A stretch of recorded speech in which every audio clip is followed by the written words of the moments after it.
जय श्री कृष्ण। आप सभी को मकर संक्रांति की ढेरों शुभकामनाएं। प्रिय दर्शकों, आज मकर संक्रांति का पावन दिन है। आज आपको अवश्य ही सुनना चाहिए भगवान सूर्य तथा संक्रांति में दान का महात्म्य। भगवान सूर्य का महात्म्य, जिसमें वर्णन आता है कि कैसे भगवान सूर्यदेव का प्रादुर्भाव हुआ, क्या उनका पूजा पाठ है, क्यों संक्रांति महत्वपूर्ण है।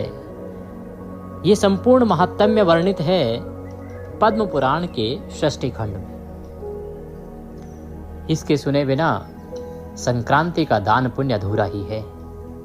जब तक आप उसका महात्म्य नहीं सुन लेते, तब तक संक्रांति में किया गया सभी दान पुण्य पूर्ण रूप से फलदायी नहीं है। इसीलिए आज हम आपके लिए पद्म पुराण से लेके आए हैं। वह बहुत ही पुण्यदायी, बहुत ही उत्तम और बहुत ही आवश्यक महात्म्य, जिसे श्रवण करने मात्र से मनुष्य का कल्याण हो जाता है। भगवान सूर्य का आशीर्वाद प्राप्त होता है, भगवान सूर्य प्रसन्न होते हैं और आपको अनेक गुना पुण्य की प्राप्ति होती है। तो आइए यह महात्म्य आरंभ करते हैं। आपसे निवेदन है कि ये भगवान सूर्य तथा संक्रांति का महात्म्य है, तो कृपया इसे एक बार लाइक अवश्य कर दीजिएगा। जितना हो सके शेयर कीजिए, जिससे कि अधिक से अधिक लोग इसका लाभ ले सकें, क्योंकि भगवान सूर्य और संक्रांति का महात्म्य YouTube पर उपलब्ध ही नहीं है। इससे पहले शायद किसी ने प्रयास ही नहीं किया। तो जितना हो सके आप इसे शेयर कीजिए। भगवान सूर्य का आशीर्वाद प्राप्त करने के लिए कमेंट बॉक्स में अवश्य लिखिएगा ओम घृणी सूर्याय नमः या जय सूर्यदेव। आप देख रहे हैं देवभूमि ज्योतिष संस्थान का प्रतिष्ठित YouTube चैनल देवभूमि धार्मिक। हम यहाँ पर सभी व्रत और त्योहारों की सही शास्त्रीय जानकारी प्रदान करते हैं। ज्योतिष शास्त्र और पंचांग के आधार पर आपको बताते हैं कौन सी तिथि कब है, व्रत आदि कब करना है, क्या विधि है, क्या नियम है और क्या गलती नहीं करनी है। यदि आप सभी व्रत और त्योहारों की सही शास्त्रीय जानकारी पाते रहना चाहते हैं, तो कृपया चैनल को सब्सक्राइब कीजिए और बेल आइकन को प्रेस कीजिए। आइए प्रिय दर्शकों, भगवान सूर्यदेव का ध्यान करते हुए यह पावन पुण्यदायी सूर्य महात्म्य, संक्रांति महात्म्य आरंभ करते हैं। श्री वैशंपायन जी ने पूछा, हे विप्रवर, आकाश में प्रतिदिन जिसका उदय होता है, यह कौन है? इसका क्या प्रभाव है तथा इस किरणों के स्वामी का प्रादुर्भाव कहाँ से हुआ?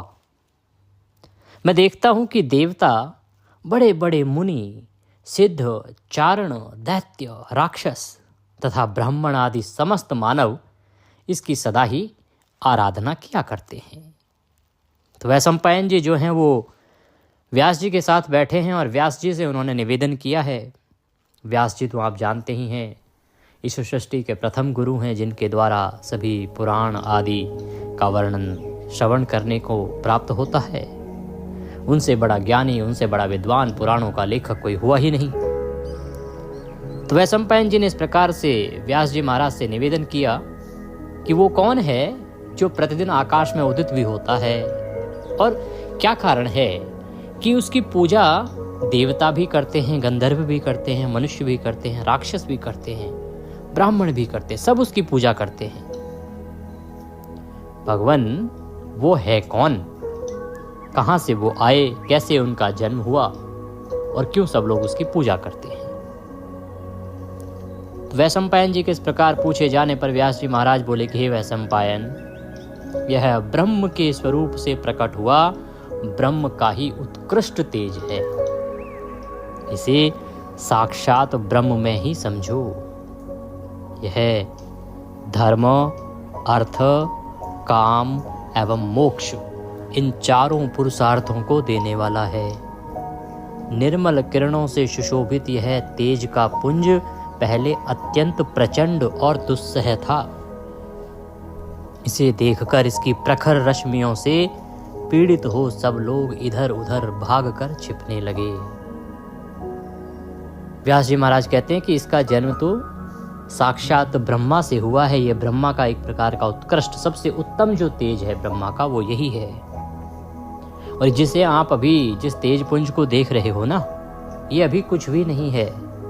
इससे पहले तो ये और अधिक प्रखर और बहुत ही उज्जवल था। यह इतना उज्जवल था कि पृथ्वी पर जो लोग रहते हैं वो जल जाया करते थे, इससे बचे बचे फिरते थे, इससे छिपने लगे थे, इधर उधर भागते रहते थे।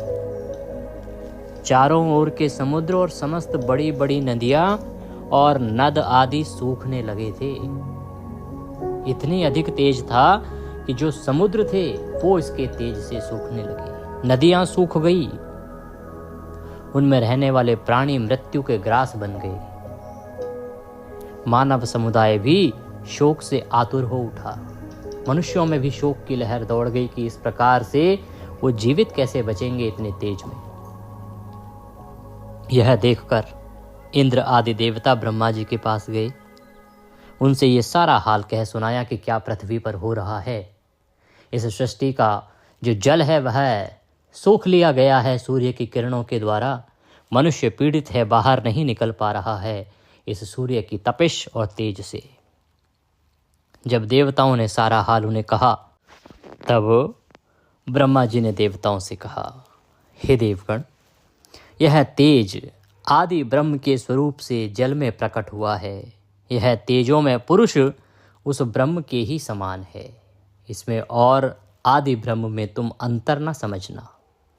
ब्रह्मा से लेकर कीट पर्यंत चराचर प्राणियों सहित समूची त्रिलोकी में इसी की सत्ता है। कहते हैं, हे देवगणों, ये जो तेजों में पुरुष है ना, इसको ब्रह्मा के समान ही समझो। अरे आदि में ब्रह्मा में और इसमें अंतर ना समझो। ये समझो कि ब्रह्मा से लेकर जो कीट पर्यंत छोटे छोटे कीट पतंगे जो है ना, कीट पतंगे, इन चराचर प्राणियों सहित समूची जो त्रिलोकी है वो इसी की सत्ता है। ये सूर्य देव सत्व में है, इनका नाम सूर्य है। इनके द्वारा चराचर जगत का पालन होता है। देवता, जरायुज, अंडज, स्वेदेज और उद्भिज आदि जितने भी प्राणी हैं, सबकी रक्षा सूर्य से ही होती है। इन सूर्य देवता के प्रभाव का हम पूरा वर्णन नहीं कर सकते। इन्होंने ही लोकों का उत्पादन और पालन किया है। सबके रक्षक होने के कारण इनकी समानता करने वाला दूसरा कोई नहीं है। पौ फटने पर इनका दर्शन करने से राशि राशि पाप विलीन हो जाते हैं। द्विज आदि सभी मनुष्य इन सूर्य देव की आराधना करके मोक्ष पा लेते हैं।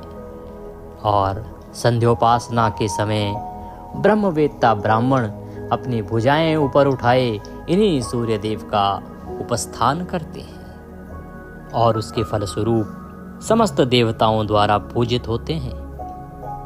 सूर्य देव के ही मंडल में रहने वाली संध्या रूपिणी देवी की उपासना करके संपूर्ण द्विज स्वर्ग और मोक्ष प्राप्त करते हैं। इस भूतल पर जो पतित और जूठन खाने वाले मनुष्य हैं, वे भी भगवान सूर्य की किरणों के स्पर्श से पवित्र हो जाते हैं।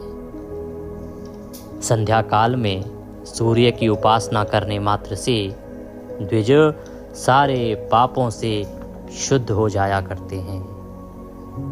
जो मनुष्य चांडाल, गौघाती अर्थात गौ को मारने वाला कसाई, पतित, कोढ़ी, महापातकी और उपपातकी के दीख जाने पर भगवान सूर्य का दर्शन करते हैं, वे भारी से भी भारी पाप से मुक्त हो पवित्र हो जाते हैं। कहते हैं कि जो संसार में बड़े बड़े पाप कहे गए हैं ना, जैसे कहीं चांडाल को देख लो आप सुबह सुबह, किसी कसाई को देख लो, पतित को देख लो, कोढ़ी को देख लो, तो उनके दर्शन होना ही पाप समान होता है। तो ऐसे मनुष्य को देख के यदि आप एक बार सूर्य को देख लो तो आपका जो पाप है वो उसी समय धुल जाता है। सूर्य की उपासना करने मात्र से मनुष्य को सब रोगों से छुटकारा मिल जाता है। जो सूर्य की उपासना करते हैं वे इहलोक और परलोक में भी अंधे, दरिद्र, दुखी और शोकग्रस्त नहीं होते। जिसने सूर्य की उपासना की वो ना तो किसी प्रकार के शोक में डूबेगा, ना ही अंधा होगा, ना ही दरिद्री होगा और ना ही दुखी होगा।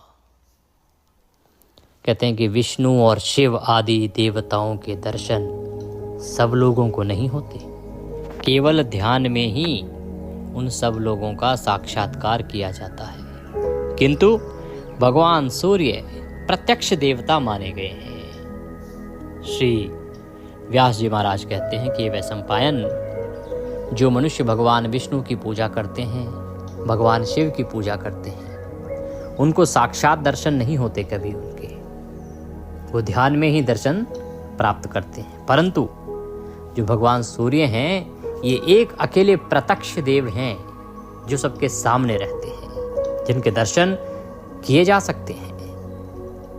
जब इस प्रकार से ब्रह्मदेव बोल रहे हैं देवताओं को, तो देवता कहते हैं कि हे ब्रह्मन, सूर्य देवता को प्रसन्न करने के लिए आराधना, उपासना अथवा पूजा तो दूर रहे, भगवान इनका तो दर्शन ही प्रलय काल की आग के समान है।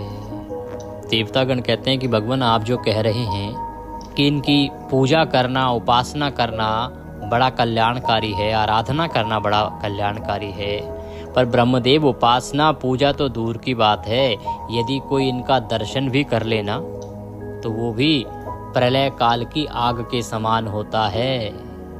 भूतल के मनुष्य आदि संपूर्ण प्राणी इनके तेज के प्रभाव से मृत्यु को प्राप्त हो गए हैं। कहते हैं कि हे ब्रह्मदेव, आप कहते हैं इनकी उपासना करनी चाहिए, आराधना करनी चाहिए, पूजा करनी चाहिए।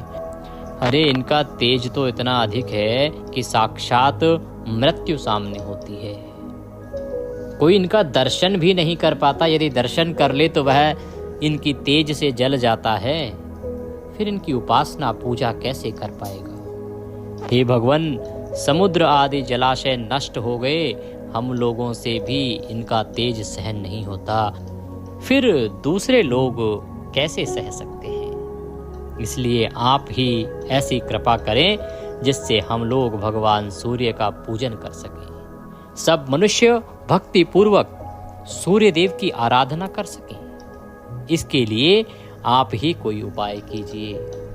जब ब्रह्मदेव ने सभी देवताओं को महत्व समझाया, सूर्यदेव कौन है इसके विषय में बताया और उनकी महिमा बताई कि उनकी पूजा करने से, उपासना करने से, दर्शन करने से क्या लाभ होता है, तो देवताओं ने अपनी पीड़ा कही कि भगवान इतना तो तेज है इनके भीतर कि इनका तो सामना क्या, दूर से दर्शन भी नहीं किया जा सकता, फिर पूजा उपासना कोई कैसे करेगा। अरे साधारण मनुष्य को छोड़ो, हम देवता भी इनके दर्शन नहीं कर पाते, हमारा भी इतना सामर्थ्य नहीं है कि इनके तेज के सामने हम इनको देख पाएं।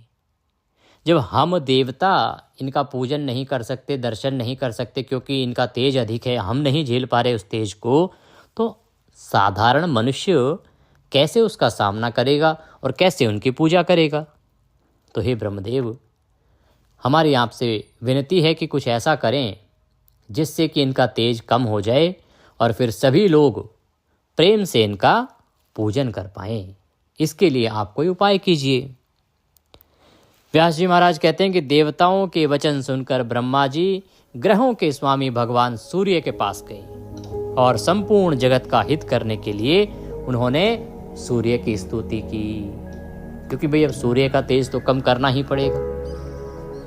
ये आरंभ की बात बता रहे हैं, जब सूर्य उत्पन्न हुए थे तब उनका तेज इतना अधिक था कि किसी से झेला नहीं जा रहा था। तो ब्रह्मदेव गए भगवान सूर्य के पास, उन्होंने सूर्य देव की इस प्रकार से स्तुति की। ब्रह्मा जी बोले, देव तुम संपूर्ण संसार के नेत्र स्वरूप और निरामय हो, तुम साक्षात ब्रह्म स्वरूप हो, तुम्हारी ओर देखना कठिन है। तुम प्रलय काल की अग्नि के समान तेजस्वी हो, संपूर्ण देवताओं के भीतर तुम्हारी स्थिति है। तुम्हारे श्री विग्रह में वायु के सखा अग्नि निरंतर विराजमान रहते हैं। तुम्ही से अन्न आदि का पाचन तथा जीवन की रक्षा होती है। हे देव, तुम्ही से उत्पत्ति और प्रलय होते हैं। एकमात्र तुम ही संपूर्ण भुवनों के स्वामी हो। तुम्हारे बिना समस्त संसार का जीवन एक दिन भी नहीं रह सकता। तुम ही संपूर्ण लोकों के प्रभु तथा चराचर प्राणियों के रक्षक, पिता और माता हो।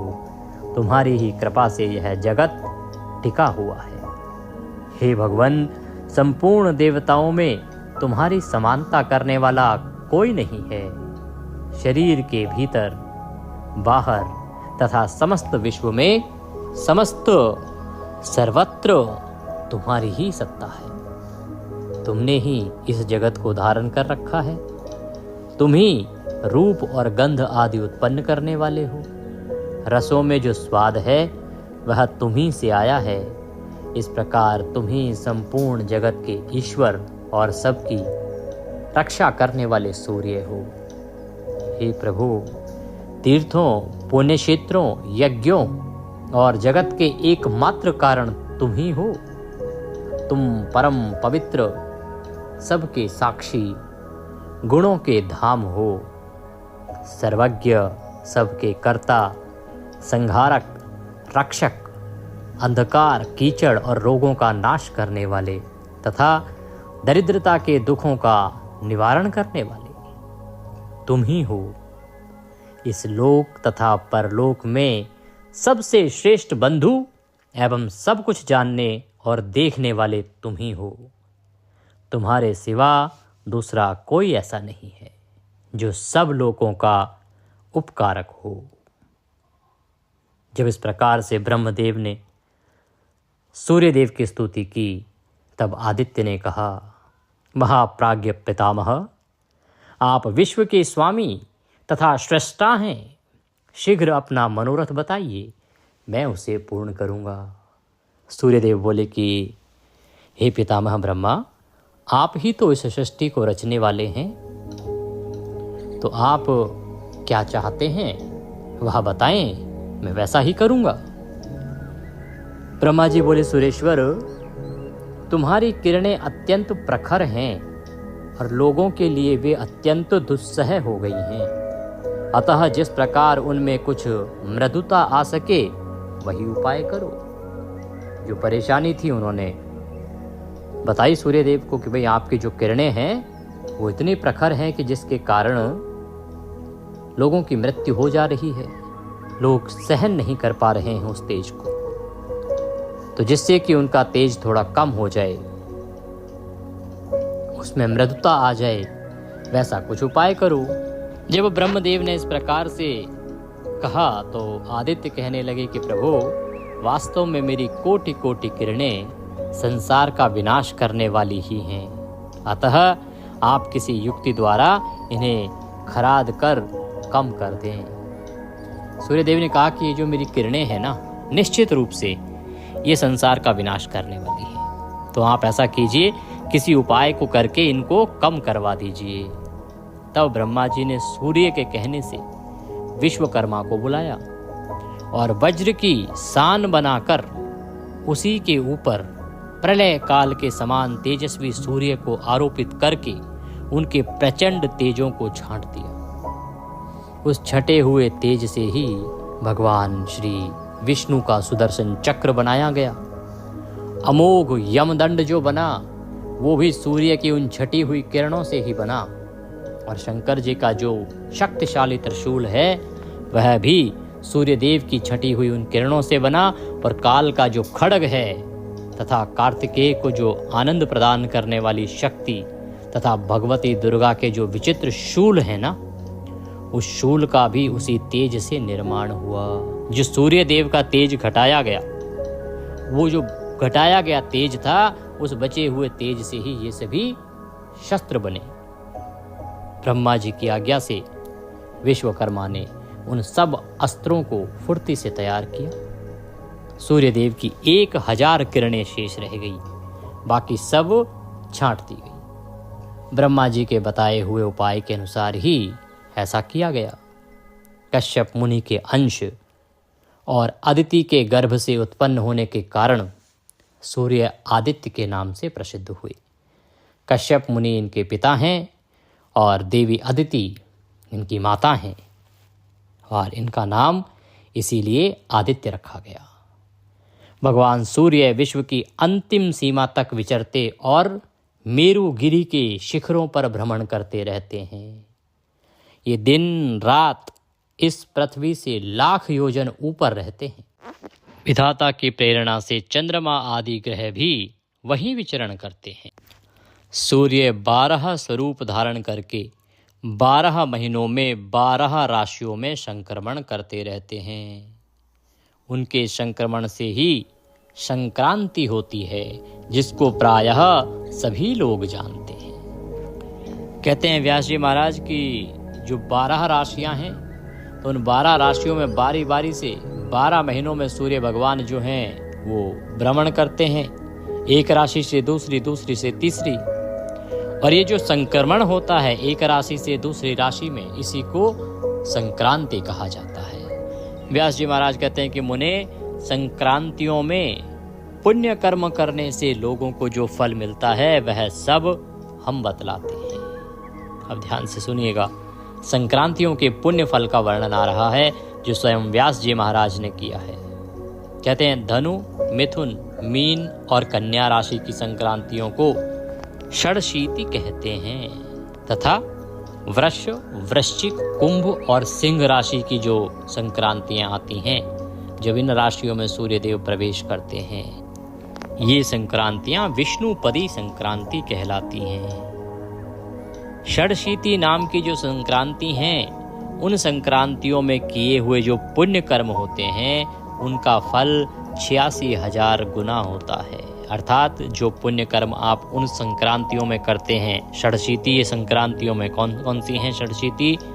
जब धनु, मिथुन, मीन और कन्या राशि में सूर्यदेव प्रवेश करते हैं तो वो षडशीति संक्रांतियां होती हैं। उन संक्रांतियों के दिन जब आप पुण्य कर्म करते हैं, कोई भी दान पुण्य करते हैं, तो 86,000 गुना पुण्य फल प्राप्त होता है। और जब आप विष्णुपदी में वही पुण्य करते हैं, वही धर्म का कार्य करते हैं, वही दान करते हैं, विष्णुपदी संक्रांति के आने पर, विष्णुपदी संक्रांति होती हैं वृष, वृश्चिक, कुंभ और सिंह की। जब इन संक्रांतियों में आप कोई भी दान पुण्य का कार्य करते हैं तो वो 1,00,000 गुना फल प्रदान करती हैं। और उत्तरायण या दक्षिणायन आरंभ होने के दिन कोटि गुना अधिक फल प्राप्त होता है। कहते कि दोनों आयनों के दिन जो कर्म किया जाता है वह अक्षय होता है। आयन अर्थात जब जिस संक्रांति से सूर्यदेव दक्षिणायन होते हैं उसे आयन संक्रांति कहते हैं, जो कर्क की होती है, जून में आती है। और दूसरी जब सूर्यदेव उत्तरायण होते हैं, जो मकर की संक्रांति आती है, जो अभी 14 तारीख को आज है। तो इन संक्रांतियों पर आप जो कर्म करते हैं वह फल अक्षय हो जाता है। ये इस पुराण में लिखित है, मैं नहीं बता रहा हूँ, ये इस महात्म्य में स्वयं व्यास जी द्वारा कहा जा रहा है। कहते हैं कि इतनी पुण्यदायी होती हैं ये संक्रांतियाँ। कहते हैं मकर संक्रांति में सूर्योदय के पहले स्नान करना चाहिए, इससे 10,000 गोदान का फल प्राप्त होता है। जो मनुष्य मकर संक्रांति के दिन सूर्योदय होने से पहले स्नान करता है उसे 10,000 गोदान का फल प्राप्त होता है। उस समय किया हुआ तर्पण, दान और देव पूजन अक्षय होता है। सूर्योदय से पहले देखिए, तर्पण का कार्य बाकी सभी दिनों पर, ध्यान दीजिएगा, बाकी सभी दिनों पर तर्पण का कार्य होता है सूर्योदय के बाद। लेकिन ये जो संक्रांति का दिन है या जो ये षठतिला एकादशी का दिन आ रहा है, इस पर विशेष रूप से तर्पण सूर्योदय से पहले कहा गया है। तो आने वाली संक्रांति पर तर्पण सूर्योदय से पहले करें, बड़ा पुण्यदायी है।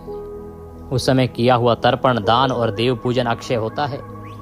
विष्णुपदी नामक संक्रांति में किए हुए दान को भी अक्षय बताया गया है। और जो विष्णुपदी संक्रांतियों में दान करते हैं वह भी अक्षय फल देता है, जिसमें 1,00,000 गुना पुण्य कहा गया है। कहते हैं दाता को प्रत्येक जन्म में उत्तम निधि की प्राप्ति होती है। अर्थात जो दान देता है इन संक्रांतियों में, जो इन संक्रांतियों का पूरा लाभ लेता है, तर्पण करता है, पितरों को तृप्त करता है, ब्राह्मण को तृप्त करता है, उसको प्रत्येक जन्म में उत्तम निधि की प्राप्ति होती है। उसका जीवन जब भी होता है, जब भी वो जन्म लेता है, उसको खूब सारा धन, वैभव, ऐश्वर्य प्राप्त होता है। शीतकाल में रुईदार वस्त्र दान करने से शरीर में कभी दुख नहीं होता। जो गर्म वस्त्र दान करता है, ऊनी वस्त्र दान करता है संक्रांति पर, उसको किसी प्रकार का रोग नहीं होता। तुला दान और शैया दान दोनों का ही फल अक्षय है। माघ मास के कृष्ण पक्ष की अमावस्या को सूर्योदय के पहले जो तिल और जल से पितरों का तर्पण करता है वह स्वर्ग में अक्षय सुख भोगता है। जो अमावस्या के दिन स्वर्ण जटित सींग और मणि के समान कांति वाली शुभ लक्षणा गौ को उसके खुरों में चांदी मढ़कर कांसे के बने हुए दुग्ध पात्र सहित श्रेष्ठ ब्राह्मण के लिए दान करता है वह चक्रवर्ती राजा होता है। जो उक्त तिथि को तिल की गौ बनाकर उसे सब सामग्रियों सहित दान करता है वह 7 जन्मों के पापों से मुक्त हो स्वर्गलोक में अक्षय सुख भोगता है। ब्राह्मणों को भोजन के योग्य अन्न देने से अक्षय स्वर्ग की प्राप्ति होती है। जो उत्तम ब्राह्मणों को अनाज, वस्त्र, घर आदि दान करता है उसे लक्ष्मी कभी नहीं छोड़ती। माघ मास के शुक्ल पक्ष की तृतीया को मनवंतर तिथि कहते हैं। उस दिन जो कुछ दान किया जाता है वह सब अक्षय बताया गया है। अतः दान और सत्पुरुषों का पूजन ये परलोक में अनंत फल देने वाले हैं। जो सूर्य की आराधना करता है, जो सूर्य की उपासना करता है और जो संक्रांति पर सूर्य के निमित्त उसके महात्म्य को सुनता है उसे अक्षय पुण्य की प्राप्ति होती है। वह सूर्य के आशीर्वाद से सभी भोगों को प्राप्त करता है। हे वैशंपायन, इस प्रकार मैंने तुम्हें सूर्य का संपूर्ण महात्म्य संक्रांति सहित कह सुनाया। जो इसको विधि पूर्वक सुनता है या सुनाता है उसे सभी फलों की प्राप्ति होती है और वह सूर्य का आशीर्वाद प्राप्त करके अपने जीवन में अनंत सुखों की प्राप्ति करता है। बोले सूर्य भगवान की जय। इसी के साथ यह भगवान सूर्य का जो महात्म्य है यह यहाँ पूर्ण होता है। ये उनके उद्गम की कथा भी है जिसे आज आपने श्रवण किया। इसका श्रवण करना बड़ा कल्याणकारी होता है। इस महात्म्य के निमित्त, कथा के निमित्त यदि दक्षिणा आदि आप कुछ भी अर्पित करना चाहते हैं तो आपकी स्क्रीन पर नंबर आ रहा होगा 900 से, उस पर भेज सकते हैं या जो QR कोड उसके साथ में दिया गया है उसको स्कैन करके भी सीधा हमारे बैंक खाते में भेज सकते हैं। प्रिय दर्शकों, अब आप हमारे WhatsApp ग्रुप पर भी जुड़ सकते हैं। इससे लाभ ये होगा कि आपको बहुत सारे वीडियो जो आपसे छूट जाते हैं, बहुत सी ऐसी छोटी छोटी जानकारियाँ, जैसे आज संक्रांति थी, आज बहुत से छोटे छोटे दान थे, बहुत से छोटे छोटे शुभ मुहूर्त की जानकारी जो हमने सीधे ग्रुप में डाल दी, वो सब जानकारियाँ आपसे छूट जाती हैं। तो यदि आप ग्रुप में जुड़ जाएंगे तो बहुत सी जानकारियाँ आपको सीधे मोबाइल पर मिलती रहेंगी। आप चाहते हैं कि सभी जानकारियाँ आपको मोबाइल पर मिलती रहें तो अभी ग्रुप में जुड़ जाइए। स्क्रीन पर जो नंबर आ रहा है उस पर WhatsApp मैसेज लिखिए, अपना नाम और कहिए आपके नंबर को ग्रुप में ऐड कर दिया जाए तो हम आपको ऐड करेंगे और फिर आपको सभी जानकारी प्राप्त होती रहेंगी। भगवान सब पर कृपा करें। आप सभी को मकर संक्रांति की ढेरों शुभकामनाएं। जय श्री कृष्ण।